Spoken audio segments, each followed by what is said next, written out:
metabólica, ¿sí? Como para realizar unos típicos gases arteriales. Entonces, anemia. Hablemos del cuadro hemático automatizado. Automatizado refiere a que lo hace una máquina. Antes era muy manual eso. ¿Sí? Ahora también tiene errores, la máquina se equivoca. Pero en eso vamos a ver hemoglobina, hematocito, recuento de eritrocito, volumen corpuscular medio, ancho de distribución eritrocitaria o RDO en inglés, reticulocitos, tendido de sangre periférica, ferritina.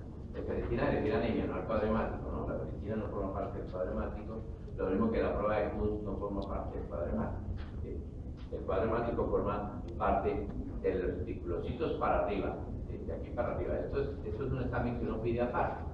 Uno pide el cuadro hemático más el tendido de sangre periférica, pide una ferritina, está sospechando anemia, y pide una prueba de Kuhn para descartar una anemia hemolítica.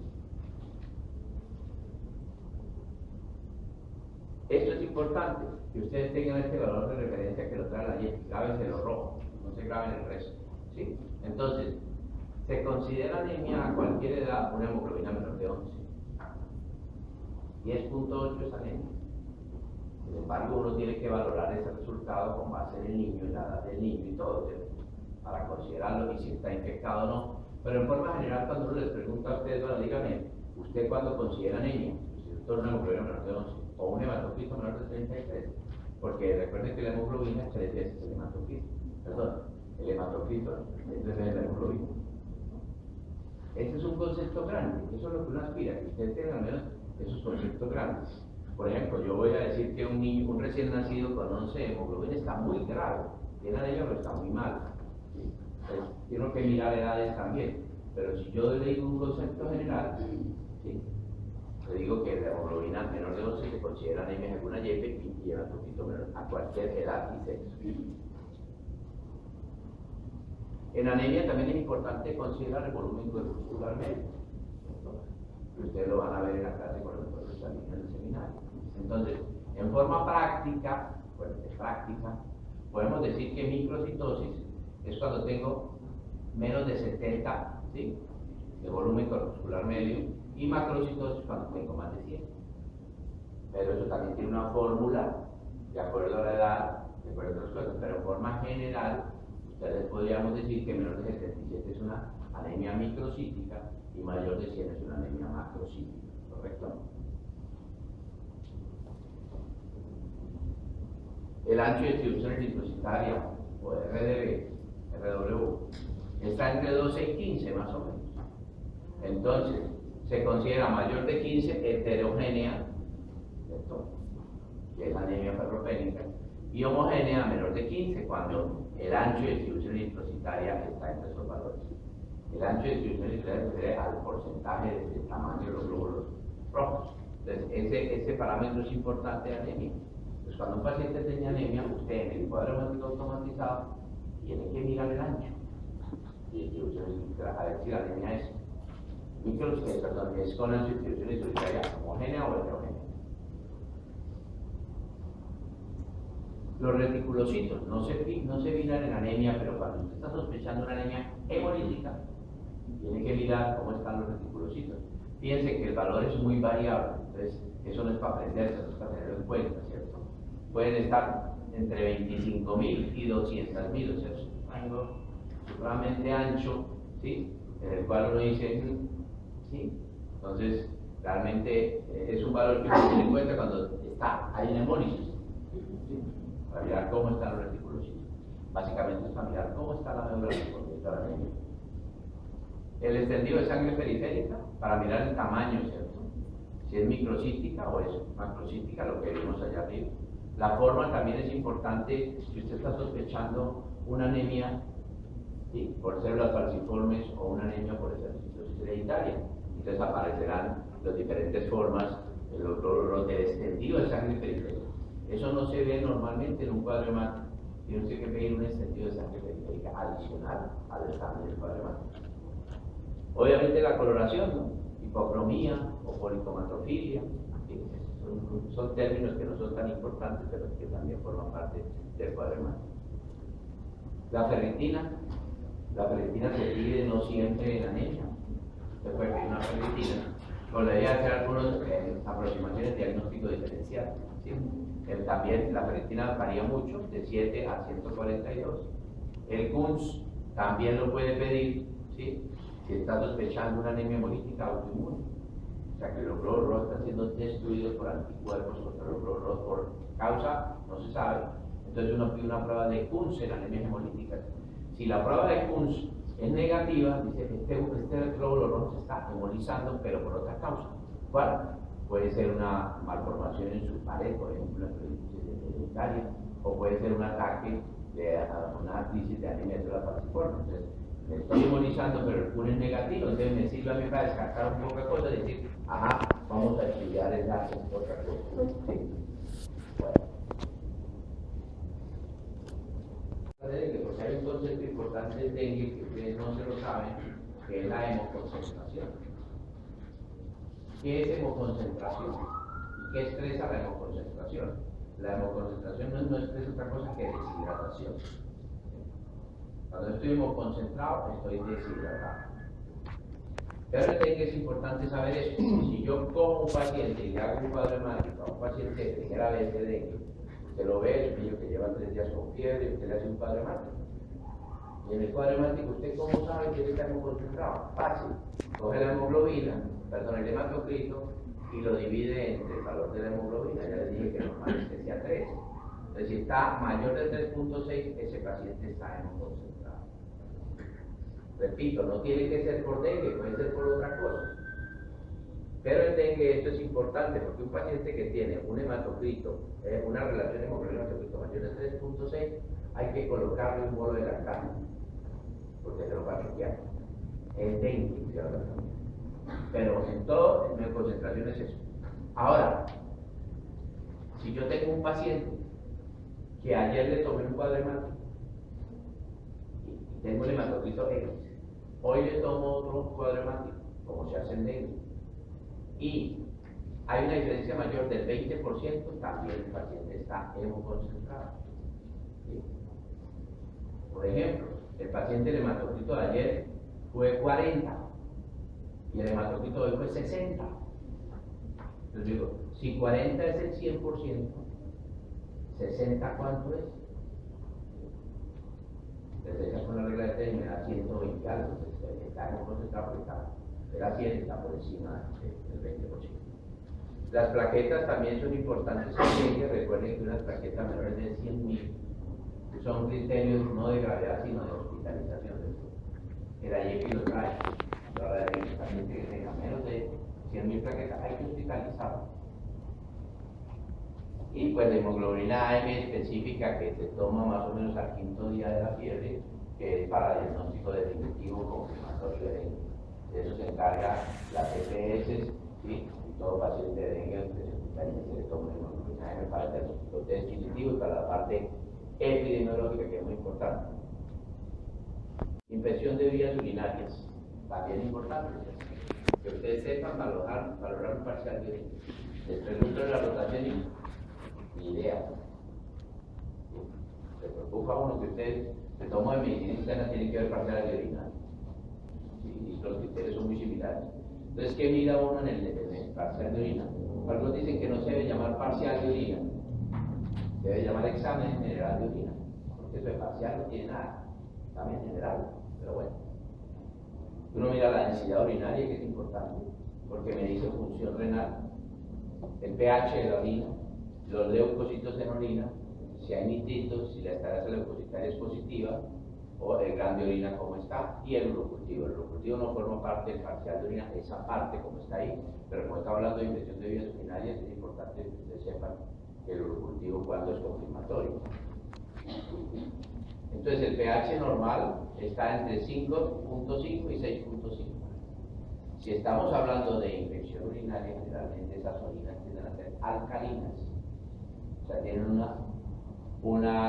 una pH con tendencia a la alcalinidad, o sea, por encima de lo que es normal, porque recuerden que el pH alcalino por encima de 7, ¿no? Pero aquí estoy diciendo que tienen tendencia porque normal es que sea muy ácida la orina. ¿Por qué? Porque así previenen las infecciones, ¿cierto? Por eso es que es muy frecuente que la vitamina C se dé en pacientes con infección urinaria, porque eso acidifica la orina, porque es un ácido. Así como sirve la vitamina C, puede servir el jugo de naranja, el jugo de enebro, el jugo de, en fin, ¿cierto? Yo ya les dije, la vitamina C no sirve para la gripa, no sean ignorantes. Eso sirve para la piel, para los vasos, ¿sí? para la piel, para no envejecerse tan rápido, ¿sí? para las arrugas. Para la vitamina C, por favor, un grupo no sirve para la gripa, no le patrocines a la mamá, eso no sirve para la gripa. La densidad urinaria, ¿sí? Normalmente la densidad urinaria está entre 1015 y 1025, ¿sí? O 1025 y 1015. Entonces, por ejemplo, si yo en la mañana me tomo un examen de orina, la densidad de esa orina debe ser alta, ¿no? 1025, 1025, 1030, porque en la noche yo no tomé agua.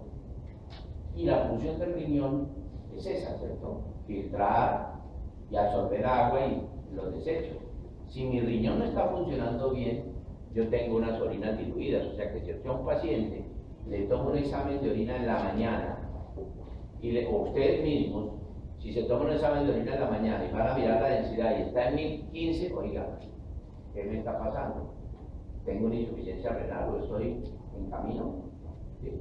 Normalmente la orina de la mañana es concentrada, por eso normalmente los exámenes de orina que uno pide, generalmente los pide en la mañana para mirar ese valor, porque si los pide en la tarde varía mucho, ¿cierto? Entonces uno pide eso para mirar esto, la densidad urinaria, y el concepto de la densidad urinaria es eso, que me mide indirectamente función renal, indirectamente. Densidad menor de 1015 se asocia con infección, con insuficiencia renal. Y los leucocitos, por favor, no sé por qué es tan difícil que se graben ese 10. Más de 10 leucocitos por campo es sospecha de infección urinaria. ¿Cuánto, Rafael? Rafael. ¿Ah? 10 por campo.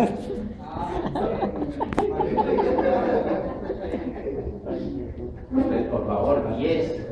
Más de 10 leucocitos por campo en una orina por misión espontánea es sospecha, acuérdense, sospecha. Por favor, sospecha de infección urinaria. Está claro. Sin embargo, alguien puede decirle, bueno, si yo tengo un niño con fiebre, disuria, polaquiuria, y tengo un examen de orina que tiene entre 8 y 9 leucocitos por campo, ¿entonces no tiene infección urinaria? No, hombre. No. Es sentido común. Puede que el que contó se le pasó uno, ¿cierto? Entonces, porque eso no es automatizado, entonces que los cuentan, ¿sí? Entonces, tengan eso como una guía, ¿sí? Pero para preguntas de previo, el doctor, más de 8, no, señor, malo. Ay, pero doctor, usted dijo que, sí, yo dije que, pero le estoy preguntando el concepto claro que usted lo tenga. Son más de 10 leucocitos por campo. ¿Listo? También podemos mirar en el examen de los nitritos. Recuerden que los nitritos no siempre son positivos, así tenga una infección bacteriana. Hay ciertas bacterias que sí hacen eso, que les doblan nitratos a nitritos, pero todas no. O sea, yo puedo tener una infección urinaria con nitritos negativos, ¿no? Pero es un parámetro también que tomamos. La esterasa leucocitaria, que le informan también por aparte, que tiene una sensibilidad del 67% y una especificidad del 94%. Como estamos hablando de exámenes de laboratorio, es importante también, aunque no es mi materia, que ustedes sepan qué es sensibilidad y qué es especificidad. Ya lo vimos cuando hablamos de, recuerden que sensibilidad es cuando esa prueba me diagnostica a los realmente enfermos cuando es positiva, ¿sí? Y especificidad es que cuando es negativa me descarta a los que no están enfermos. Entonces, esa es la sensibilidad. Y el gran en orina, yo puedo pedir una gota de orina que me hagan un gran, a ver si hay bacterias. Si no es gran positivo o gran negativo. El gran se refiere a mirar si hay bacterias. Las dos pruebas positivas tienen una sensibilidad del 93%, o sea que si son positivas tienen infección urinaria. Y una especificidad del 72%, si me dan negativas, no tienen infección urinaria. Eso varía según el paciente. Por ejemplo, Yo tengo un paciente que tiene diarrea, estoy sospechando una infección urinaria, y le pido un parcial de orina, y me da normal, ese no tiene infección ni cualquiera, ¿cierto?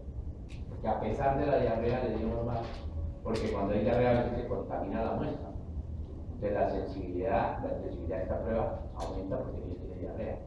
Son consideraciones clínicas, pero bueno. Lo importante es que sepan interpretar un parcial de orina, por favor. No se confundan. ¿Sí? Hematuria se considera, la van a ver con el doctor Jesús Alirio, más de 5 hematías por campo es hematuria. Proteinuria, también lo van a ver con el doctor, pero para repasarlo. En una muestra de orina mayor de 250 miligramos en una única muestra. O sea, si yo a uno de ustedes toma una muestra de orina y me da una proteinuria mayor de 250, usted tiene un síndrome nefrótico o tiene un problema renal. O sea, que me salga más de 250. Cuando ustedes miran un parcial de orina, se puede mirar, dice 30 miligramos. Si usted hizo un ejercicio, si usted llegó corriendo al examen, si usted tuvo fiebre, puede elevarse un poquitico, pero no tanto como a 250. Porque a veces pasa que le envían a uno de ustedes, los médicos egresados, a la UIMI del Hospital del Norte Unido porque tiene un síndrome nefrótico. ¿Y por qué? Porque está hinchado los ojos y porque tiene 30 miligramos de proteína en la orina. Un síndrome nefrótico. Este paciente lo que tiene es una reacción urticariforme y una función renal normal. Usted lo puede haber tratado allá, doctor, y no enviármelo para acá. Recuerden, hombre, que síndrome nefrótico es cuando usted tiene unas proteínas mayores de 250. Lo mismo, ¿no? Si usted tiene 200, pues dice, pero no. Pero con tanto es que es una guía, pues. ¿Quién inventó esos números? Pero ahí están, ¿no? Y en orina de 24 horas mayor de 300 miligramos. Cuando usted le recoge orina, ¿usted han visto algunos familiares? Ninguno de ustedes, me imagino, que han hecho una prueba de 24 horas de orina de algo, porque son muy jóvenes, ¿cierto? Pero si los han pedido, han visto que los tienen los pacientes. Eso es para un mejor control, ¿sí?, de hematuria. El urocultivo, también es un término grande, se considera por misión espontánea mayor o igual a 100.000 unidades formadoras de colonia. Es positivo. ¿Sí? Por sonda, mayor o igual a 50.000 unidades formadoras de colonia. Lo mismo, cuando hay infección, aquí da 1 millón, 2 millones, 3 millones, ¿sí?, de unidades formadoras de colonia. También, es decir, si tiene 99.000 o 90, lo dice, hay que mirar las otras cosas. Por función suprapúbica, cualquier número de unidades formadoras de colonia para bacilos gram negativos y mayor de 5.000 unidades para cocos gram positivos, porque son menos frecuentes. Cuando yo lo tomo por función suprapúbica en examen, es una técnica para tomar la muestra. Muy bien. Meningitis. En meningitis vamos a hablar de eso. Cuando usted toma un líquido cefalorraquídeo, si bien ese examen es difícil de tomar, ojalá ustedes puedan hacer una función lumbar. Ojalá. Pues, yo no digo que los tiempos pasados fueron mejores, fueron diferentes. Pero en la época en que uno era estudiante hacía bastante función lumbar, pero las situaciones eran diferentes. Pues también funcionó mucho ya genio. ¿Sí? Yo tenía un paciente haciéndole una función lumbar. Entonces, sí, igual hice bastantes, pero bueno, sí. Entonces, pero el examen, cuando uno toma líquido cefalorraquídeo, debe hacerle de todo lo que usted pueda decir. De todo, porque es una muestra muy valiosa, líquido cefalorraquídeo. Hay que saberlo tomar. ¿Sí? Ustedes van a aprender a hacer función lumbar como cosa curiosa en anestesia. ¿Por qué anestesia? Porque en anestesia van a poder ver cómo se pone una raquilla, cómo se pone una pedidura, es como llevo yo al espacio y saco el líquido. Pero igual, traten de hacerlo. ¿Sí? Pidan a sus profesores que les enseñen, lo mismo que yo les digo, que al doctor enseñe. Yo puede caer mano mía, les enseñen a hacer una función lumbar. ¿Sí? Cuando puedan. Con los anestesiólogos las hacen muy seguidas. Son los que mejor hacen función lumbar, después de quien les habla. Entonces, El examen que mira uno, el GRAM, la glucosa, las proteínas, los leucocitos, le puede pedir un BK, tengo que pedir un BK en por escudo, puede pedir KOH, puede pedir una tinta china y cultivo. Todo lo que usted pueda pida ese examen. Entonces el GRAM, pues si es positivo el GRAM, no si es GRAM positiva la bacteria. Si el GRAM es positivo, es una meningitis bacteriana. Glucosa. La glucosa es muy importante en el líquido bacteriano porque las bacterias consumen la glucosa, ellas también necesitan azúcar. Entonces cuando está disminuido, le indica a uno que hay una infección urinaria, hay una infección a nivel del sistema nervioso central. Menor de 40 miligramos por decilitro, meningitis bacteriana. Pero lo más confiable es esta relación glucosa en sangre sobre la glucosa en líquido fosfolípido. Si esta relación es mayor de 0,2 es meningitis bacteriana. Por eso hay algunos que le dicen a uno, doctor, si usted va a hacer una punción lumbar, pídale una glicemia antes de la punción lumbar. Es casi que una norma, ¿sí? Cuando va a hacer una punción lumbar pensando en infección. No cuando vaya a hacer una punción para poner la quirria o medilar la punción. Pero siempre hay que pedir una glucosa y mirar, dividir esto entre esto, y si da mayor de 0,6 es una meningitis bacteriana. Y proteínas en líquidos, si son mayores de 100 miligramos por decilitro, uno piensa que también es meningitis bacteriana y las proteínas en el líquido están por encima de ese valor. Leucocitos mayores de 1000, de los cuales más del 50% sean polimorfonucleares. Es muy frecuente que cuando uno hace una punción lumbar empezando, o no tiene la suficiente experticia, o la que lo tiene no lo tiene bien, uno siempre le echa la culpa que lo tiene. Si es traumática, por cada 1000 glóbulos rojos se acercan 2 leucocitos. Por cada 1000 glóbulos rojos, para descontarse la vacancia, como para sumarse. Y que el cultivo sea positivo. El cultivo es positivo, es una meningitis bacteriana, no sé, lo contrario. También es cierto, si usted está haciendo una punción lumbar y le sale pus, ¿cierto? Eso es un diagnóstico confirmatorio. Claro que le hace el examen para mirar qué bacteria es. ¿Sí? Bueno, hablemos un poquito básicamente a un cuadro hemático. Recuerden que no hay un examen que le diga a usted en un paciente con fiebre si esto es viral o esto es bacteriano. No lo hay. En este momento no lo hay. Se acerca mucho la procalcitonina, ¿sí? A ese, pero no, ningún examen. Dice usted, este niño tiene una infección bacteriana o este niño tiene una infección viral. No, no hay ningún examen actualmente para eso que sea 100% sensible y 100% sensible. Entonces, ¿qué miran en el cuadro hemático? Lo que tiene la YEFE, leucocitosis, leucocitos, si hay leucocitosis o neutropenia, neutrófilos, si hay neutrofilia o neutropenia, callados, si hay callademia, y la relación callado-segmentado. Miremos eso como es. Entonces, leucocitos mayores de 15.000 es leucocitosis. También les preguntan eso y también patinan, ¿no? ¿Por qué? Dígame este cuadro hemático, usted en un paciente cuando considera leucocitosis. Doctor, cuando tiene más de 10.000. ¿Seguro? Entonces, y menores de 5.000 se considera leucopenia. Ahora, los neutrófilos o segmentados o polimorfonucleares, mayores de 10.000 se consideran neutrofilos. Y menores de 1.000, neutropenia. Menores de 500, neutropenia severa. El neutrófilo. Ahora, callados o bandas, algunos los dan en porcentaje. A mí casi no me gustan los porcentajes porque a ustedes les implica multiplicar. Y algunos no saben ni hacer una regla de 3. Valores absolutos. Callados mayores de 1.500.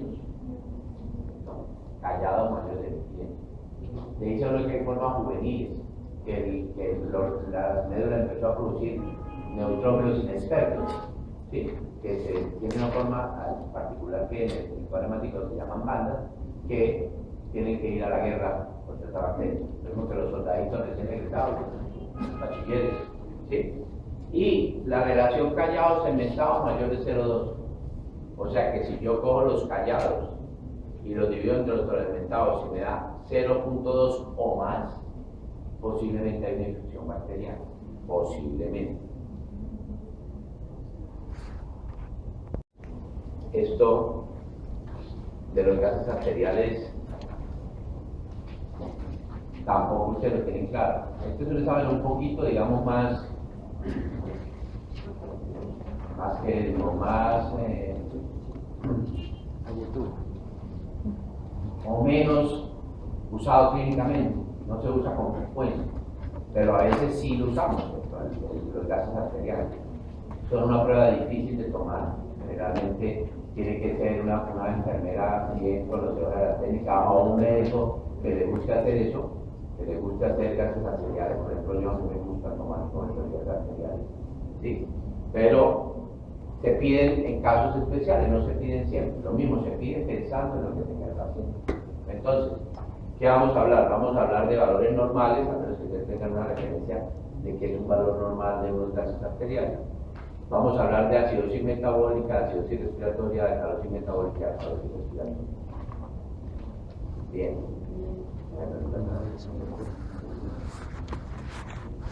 Entonces, valores normales. Entonces, pH. El pH normal en los gases arteriales está entre 7.35 y 7.45. Ese es el valor normal de los gases arteriales. Si les tomara a ustedes gases arteriales en este momento a todos, tendríamos un pH entre 7.35 y 7.45. De pronto los que no desayunaron y están en cetoacidosis por cuerpos cetónicos, de pronto le dan 7.34. ¿Sí? Recuerden que el pH es una expresión logarítmica de la concentración de hidrogeniones. Porque si no lo expresamos así, tendríamos que colocar que aquí el pH normal está entre 0,000000000000735 y entre 0,0000000. No sé, nosotros lo expresamos como pH. Entonces, eso que implica que si yo tengo aquí 34 es una cosa grave. No es como, porque es una presión logarítmica, no es como tener en un examen colesterol de 250 y lo tienen 249, está bien. No, aquí sí es muy importante porque un punto significa mucho en la acidosis. Lo mismo que pasa con la temperatura. 23 grados no estamos a 24, no, de un grado es importante. Entonces aquí pasa lo mismo. El bicarbonato. El bicarbonato en los gases arteriales es muy importante y el valor normal es de 24 más o menos 2. ¿Sí? Ese es el valor, digamos, que se considera dentro del rango de la normalidad. ¿Sí? Y el PCO2, 40 más o menos 4. En algunos libros pueden haber algunas variaciones, ¿cierto?, de los valores. Por ejemplo, pueden decir que esto es 35 más o menos 5. ¿Sí? Lo ponen así. Pero en fin, este es el más aceptado en cuanto a los valores de referencia normales. ¿Sí? Estos valores que los tengan en cuenta. Listo. Entonces con esos valores yo juego. ¿Sí? ¿Cómo juego? Con los estos. Entonces, recuerden que el bicarbonato es una base. Es una base. ¿Sí? Bicarbonato de sodio. El bicarbonato es una base. Y el CO2 es un ácido. Entonces, en el conjunto de cómo estén estas dos, me da el pH. Si predomina el bicarbonato, me va a dar un pH más básico, mayor de 7.45. Y si predomina el CO, porque tengo una neumonía o un asma severa, entonces predominante tendré ácidos. Entonces, con base en eso es que, al menos que ustedes sepan, ¿sí?, cuando un paciente está en acidosis y cuando está en alcalosis, al menos eso. Yo no aspiro a más. Que miren unos gases arteriales y este paciente tiene una acidosis. ¿Qué causa? No sé. Este paciente tiene una alcalosis. ¿Por qué? Porque el pH está por 7.45 para arriba. ¿Cuál es la causa? La respuesta más ocurrida de algunos de ustedes. Entonces, acidosis metabólica.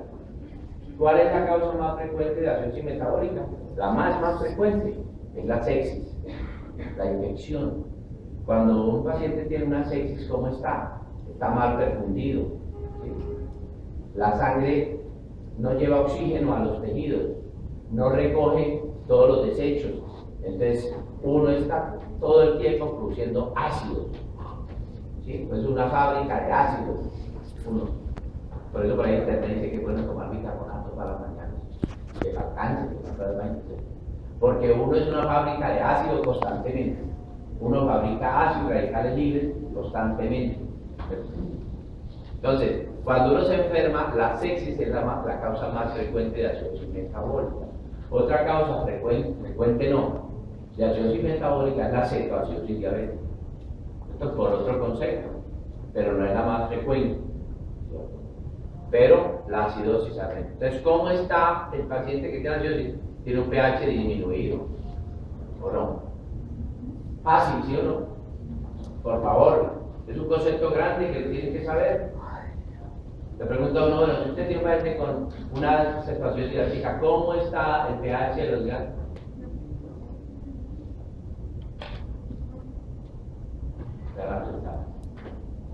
Doctor, disminuido. Ah, bueno, muy bien, disminuido. ¿Sí? Entonces, ¿y cómo estaría el bicarbonato? Ya es un poquito, ya tienen que pensar más, ¿cierto? Entonces yo digo, ajá, tengo una acidosis metabólica y el cuerpo tiene unas sustancias que me convierten ese ácido en sal. Entonces, y ese es el bicarbonato. Entonces el bicarbonato debe estar disminuido, porque el cuerpo se está defendiendo. O sea que si el problema es metabólico,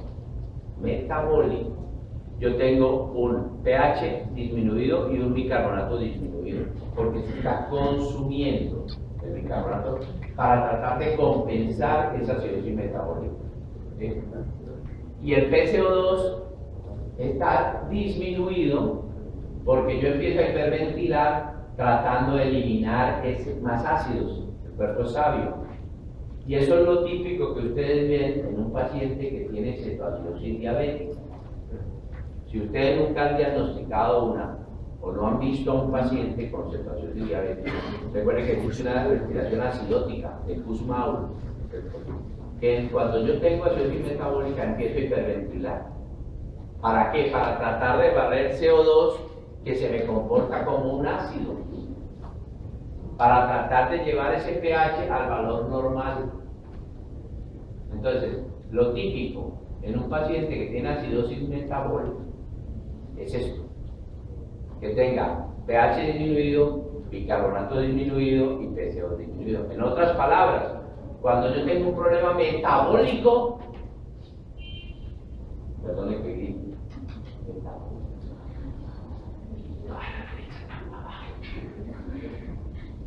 todo va para abajo, ¿sí o no? Fácil, pegadito con chicle.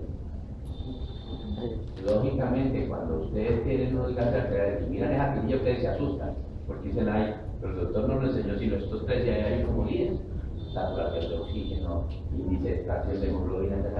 ¿Sí? Pero al menos miren estos tres.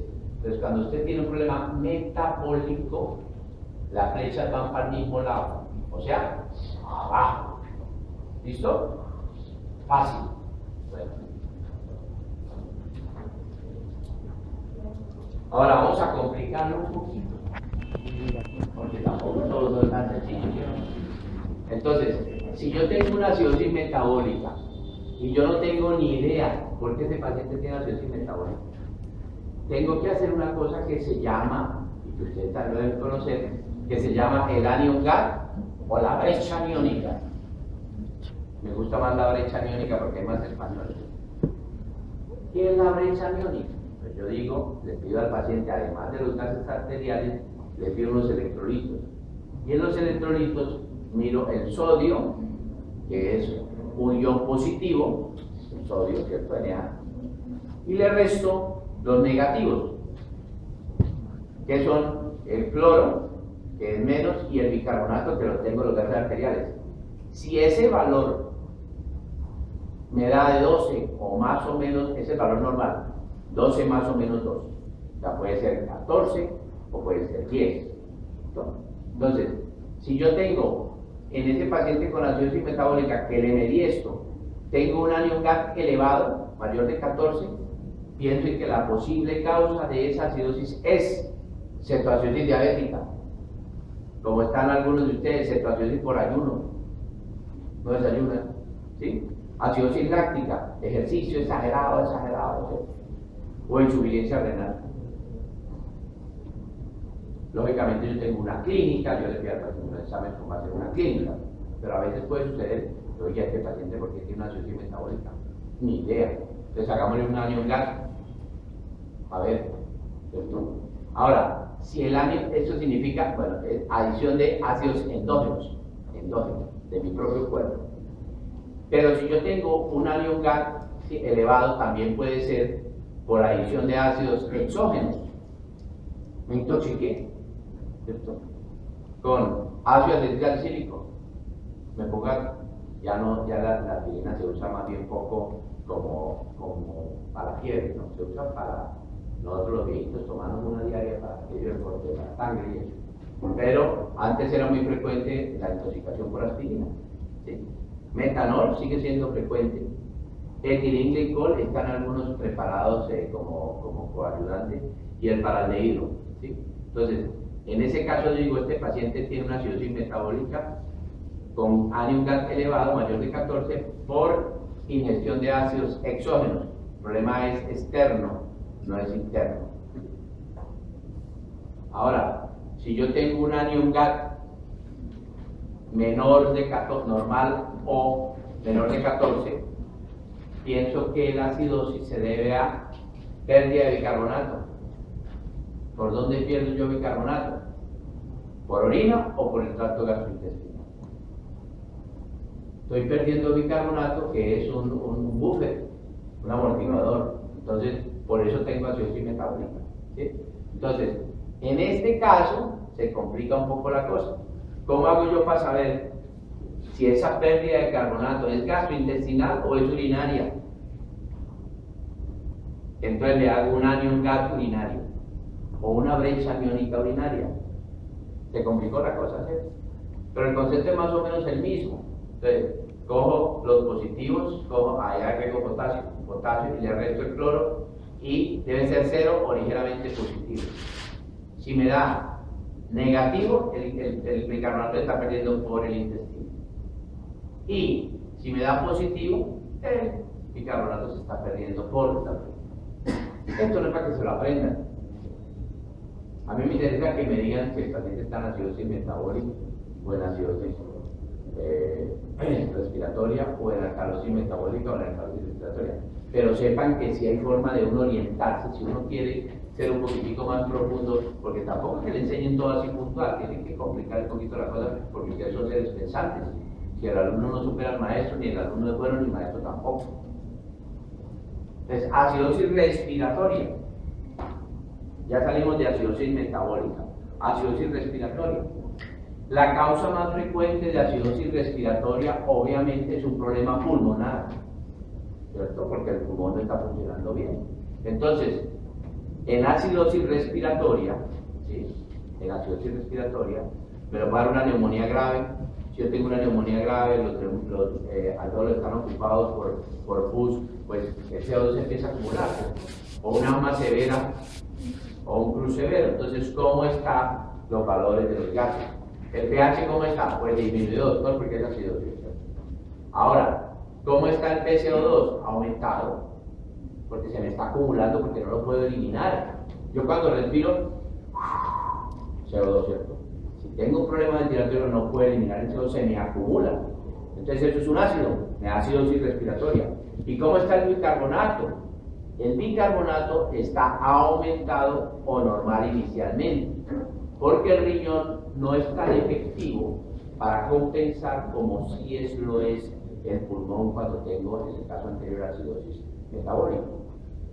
El riñón es brutico, pero llega cuando ya se establece bien la acidosis. Generalmente estos pacientes tienen el PCO2 aumentado. Ejemplo, un paciente con un EPOC en medicina interna, con un EPOC ya de larga data, él tiende a estar en acidosis respiratoria con el PCO disminuido y el bicarbonato sinceramente aumentado. Entonces, cuando el problema es respiratorio, la flecha va al contrario, se encuentran. Entonces, si el pH está disminuido, esta va para arriba y estas dos van, esta va para abajo y estas dos van para arriba. Ahorita lo resumo más, ¿cierto? Pero esa es acidosis respiratoria. Porque a veces uno le pregunta al contrario, este paciente tiene una asma severa y usted le toma unos gases arteriales, doctor, ¿cómo esperaría encontrar esos gases arteriales? Doctor, en una acidosis metabólica. ¿Seguro? Sí, seguro. Vale, seguro. No es así, es acidosis respiratoria, ¿cierto? Pero bueno, esa es la idea, no es que venga a daño un gas, no es esa la idea. Entonces, alcalosis, vamos a alcalosis. Ya salimos de acidosis. Ahora hablemos de alcalosis. Obviamente en alcalosis, la mayoría de las alcalosis, son iatrogénicas. ¿Qué significa iatrogénicas? Que las produce uno mismo. Estas son alcalosis. Por ahí encuentra un paciente el paciente tenía una acidosis metabólica y usted le puso bicarbonato y se pasó de maracas sin querer y le produjo una acidosis, una alcalosis metabólica. Esa es la causa más frecuente, es producida por uno. Pero ¿cómo está en alcalosis metabólica? Recuerde que cuando el problema es metabólico, la flecha va para el mismo lado. Entonces, pH aumentado, ¿cierto? Bicarbonato aumentado y la presión arterial aumentada porque es un ácido. Entonces, claro que el pulmón es muy brutico, para decirle, brutico no, muy difícil que él no respire. Uno puede no respirar, pero el pulmón no es capaz. Entonces, generalmente el PCO2 está aumentado para compensar el bicarbonato, que es una base. Entonces, cuando el problema es metabólico y es alcalosis, las flechas van todas para arriba. ¿Cierto? Ahora, el último, alcalosis respiratoria. ¿Cuál es la causa más frecuente de alcalosis respiratoria? Entonces, la más frecuente en pediatría es un asma leve. ¿Por qué? Porque el niño que tiene asma, cuando es leve, la parte leve, no severa. Cuando es severa, termina en acidosis respiratoria. Pero cuando es leve, él empieza a tratar de oxigenar y elimina el CO2. O sea, al eliminar el CO2 se produce alcalosis. Inicialmente, entonces, en un asma leve o en una persona, en una mujer histérica. Bueno, yo no soy tan, pero en un hombre también. Los hombres también son histéricos ahora. Ya por morirse de nervios. Ay, estoy nervioso. Estoy nerviosito. ¿Sí? Entonces, si usted empieza a hiperventilar, ¿qué pasa? Cuando usted empieza a hiperventilar, si yo aquí hago el show, empiezo a hiperventilar, ¿qué me da? Eso. No voy a seguir porque por eso me da. Que empiezo a barrer CO2, ¿cierto? Cuando yo barro CO2, el organismo se produce vasoconstricción. Al producir vasoconstricción, disminuyo el riego sanguíneo a mis extremidades y a mi cerebro. Por eso es que las chinas, cuando les da eso, los hombres, cuando les da eso, tengo las manos tiesas, dice la persona. Me estoy entiesando y ella no entiende que es porque está respirando rápido. ¿Cierto? Y si sigue, pues se desmaya. Y no tiene nada, tiene una histeria. ¿Cierto? El primer caso que yo vi de eso fue un hombre. Una pareja que iban y los atacaron aquí en el puestecito ahí los atacaron. Y llegó aquí a la clínica, la china no más tranquila. Y el tipo, todo encachado del tipo. Ayúdeme, doctor. Que yo soy pediatra, no importa, usted sabe más, ayúdeme. Le di una bolsita mientras lo ve el médico de turno. Le pone una bolsa, empieza usted a ventilar en la bolsa y lógicamente el CO2 lo reinhala y le pasa. Entonces, la causa más frecuente de alcalosis respiratoria son esas dos. Entonces, en alcalosis respiratoria, ¿cómo está la cosa? La flecha al revés, ¿cierto?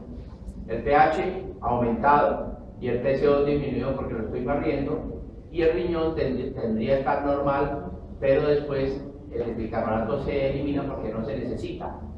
El carbonato lo elimina el cuerpo, ¿sí? En alcalosis respiratoria. Bueno, muy bien, entonces este es el resumen de eso, para que no se confunda. Pegadito con chicle. Entonces, cuando el problema es metabólico, las flechas van para el mismo lado. Si es acidosis, para abajo. Si es alcalosis, para arriba. ¿Listo? Y cuando yo tengo una acidosis respiratoria, el pH va para abajo, pero los otros dos van para arriba. Este es el que me da el diagnóstico, es este, el pH. Y cuando tengo alcalosis, pues el pH va para arriba y esta va para abajo. ¿Listo? Lógicamente, esto se complica un poquito porque de pronto no sé si me internalizo. Yo puedo tener un paciente con una alcalosis metabólica parcialmente compensada. ¿Y esa para qué es? Eso es cuando yo analizo bien los datos y digo, mire, pero está con tendencia a compensar porque el PCO se elevó. Pero realmente, al menos que ustedes sepan estas cosas grandes, hombre. Que ustedes sepan interpretar al menos lo básico. Porque es una grosería que un estudiante de medicina, un médico recién graduado, no sepa al menos valorar en forma primaria los exámenes. ¿Sí?